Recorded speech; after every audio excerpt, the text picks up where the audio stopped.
Topic is addressing modes of 8086. We studied the instruction sets of 8086. So, every instruction should have an addressing mode. That means every instruction consists of the opcode and the operands.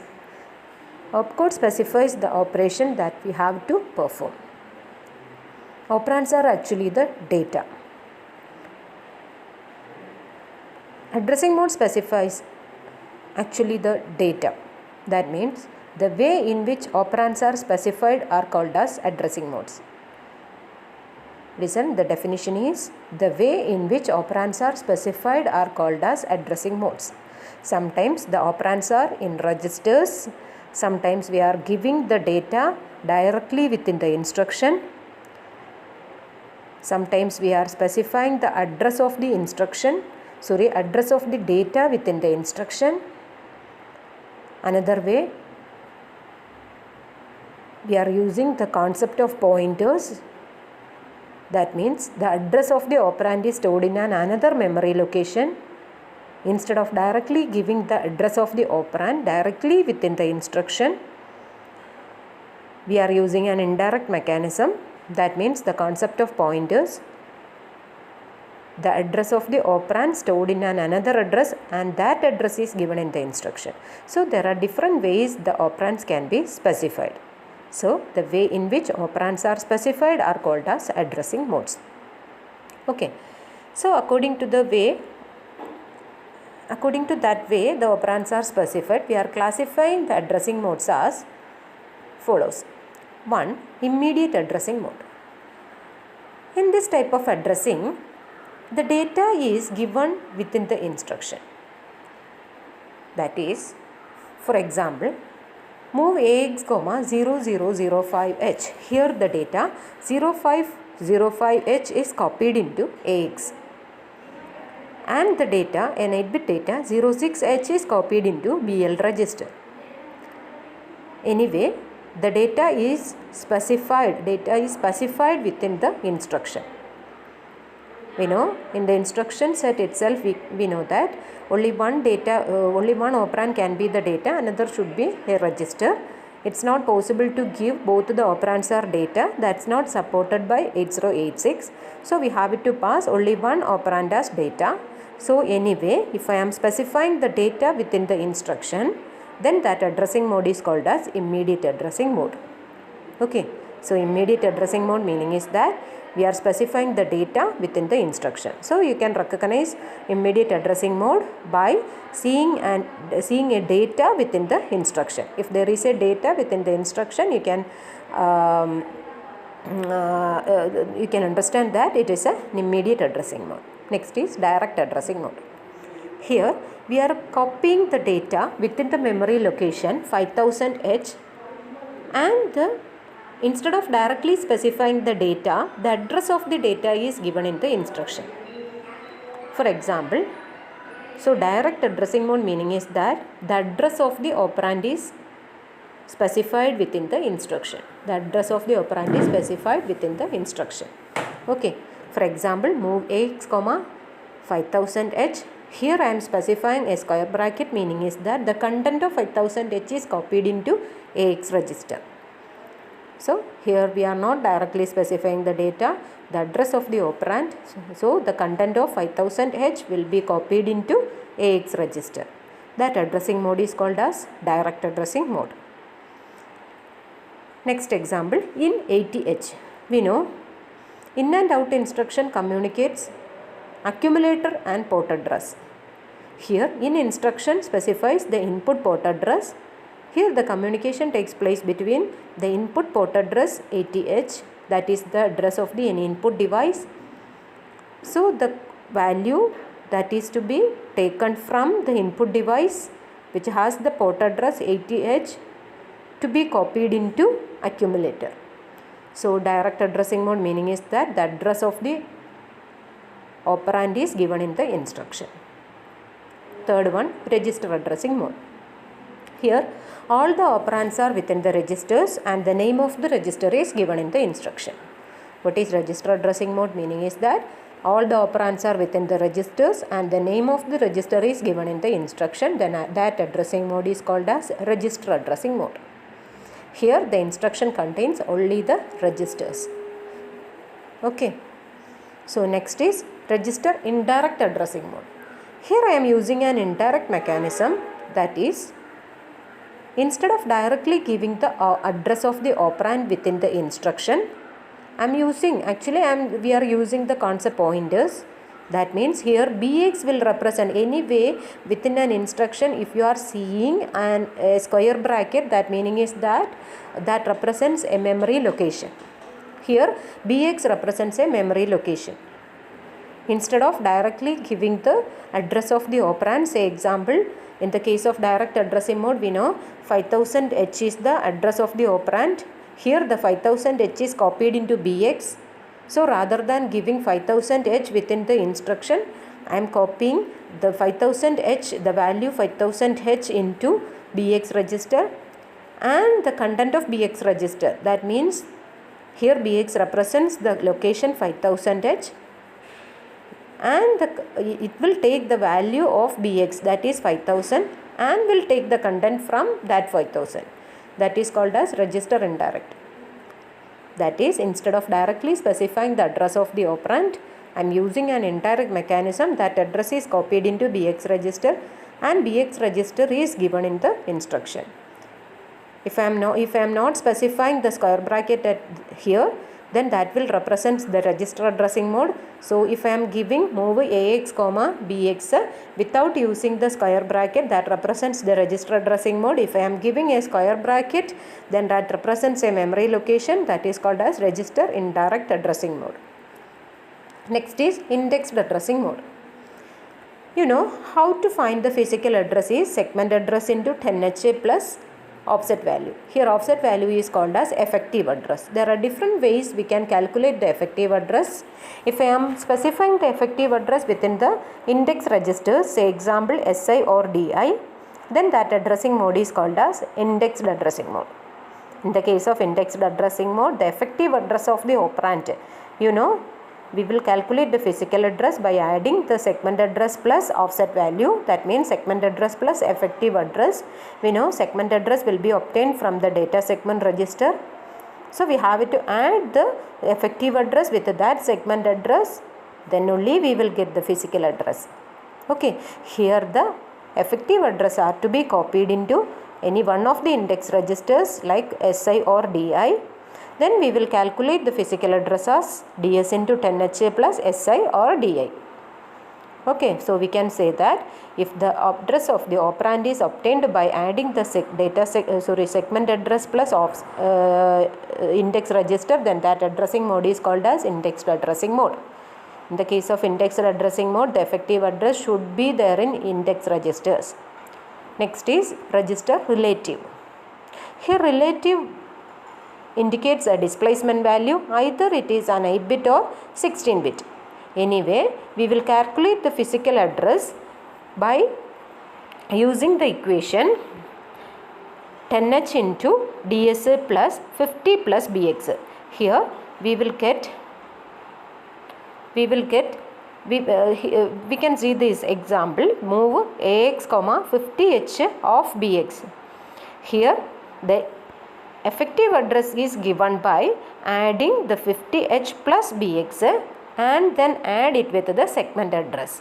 So the equation will be 10H into DSA plus 50H plus BX. Here we are using a square bracket, represents it is an address, not a value. Then 50H is the displacement value. If I am specifying a displacement value within the instruction, we can say the term relative. So register relative meaning is that we have to add the relative or displacement value with the register, either index or base register, for getting the effective address.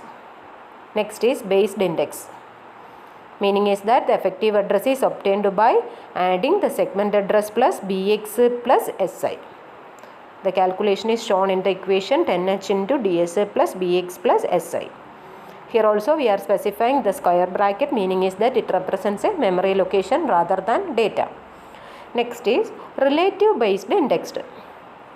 That means here within the name itself we can clear that relative meaning is that a displacement value, based meaning is that bx, and indexed meaning is that si or di. Here it is the combination of based, indexed and relative, register relative and indexed.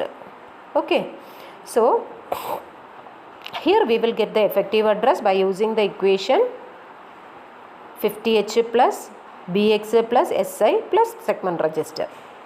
Okay, so these are the main addressing modes of 8086. For the control transfer instructions, the addressing mode depends upon the transfer. That means depends upon the control transfer. That means there are two type of control transfer instructions, that are inter-segment and intra-segment. Within the term itself we can clear that inter-segment meaning is that the control will go from one memory location of a particular segment into another memory location of a different segment. That means from one segment into another segment is called as inter-segment. Intra-segment meaning is that the control will go from the particular memory location of a memory location of a segment into another memory location of the same segment. So the control will go from one segment into another segment is called as inter-segment. Next, intra-segment meaning is that the control will go from one memory location of a particular segment into another memory location of the same segment. Anyway, inter-segment and intra-segment can be classified as inter-segment direct or inter-segment indirect, same as that intra-segment direct or intra-segment indirect.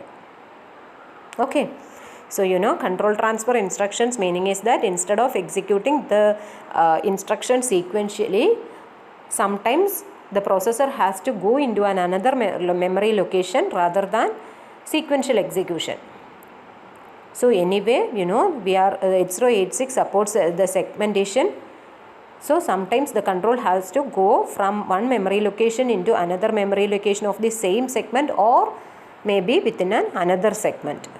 If the control transferred from one memory location of the same segment into another memory location of that segment, then that is called as intra-segment. If I am transferring the control from one memory location of a segment into another memory location of a different segment, then that is called as inter-segment. Okay. First one, intra-segment direct mode. Intra-segment, you know, we are going from the control transferred from one memory location into another memory location of a particular segment. Here we have it to specify the displacement value that may be within minus 128 to plus 127. Here minus 128 represents the memory location that is above the instruction that is currently executing. Plus 127 meaning is that the control has to be transferred into another memory location which is after the current instruction. Anyway, we know the instruction that is currently executing, the address of the instruction that is currently executing should be in IP. So, if there is a jump instruction, the IP will be added with the displacement value for finding the next instruction that is to be executed. Suppose we are executing a particular instruction, the address of the particular instruction that is currently executing should be there in IP. So suppose we have to execute a memory location that is within a in a different memory location rather than the sequential address or the next instruction. So at that time the IP is added with a displacement value. If the displacement value lies between minus 128 and plus 127, then that jump is known as short jump. That means the distance is short. If I am jumping into a memory location and the displacement or relative value is between minus 32,768 and plus 32,767, then that jump is termed as long jump. Okay. minus value represents the instruction that we have to jump is the jump is the instruction that is above the instruction that is currently executing. If I am specifying a positive value, that represents we have it to the control has to go into a memory location that is below the current instruction that is to be executed. Okay, there are two type of jump. Long jump meaning is that the displacement value is between minus 32,768 and plus 32,767. If the jump is short jump, then the displacement value between minus 28 and plus 127. Okay. Example, JMP near pointer label. Here near pointer represents jump. Here all such here the jump is coded. That means here we are specifying a label and the control will go to the memory location that has a particular label as shown in the instruction. Here if I am specifying short label, it is an 8-bit displacement. Okay. The way how to find the destination address is shown in the figure. Next is intra-segment indirect mode. Here the control has to go into a memory location that is in the same segment. Here instead of directly specifying the address, we are using the indirect mechanism. Here I am not specifying the label within the instruction. That means if I am not specifying the address of the instruction that is to be executed next are not shown directly within the instruction. Here I am copying the address into the BX register and the name of the register is given in the instruction. Here I am specifying a square bracket, meaning is that it's an address, not a data. Next, inter-segment direct. Inter-segment meaning is that the control has to go into a memory location that is within a different segment. Here both the content of CS and IP has to be changed.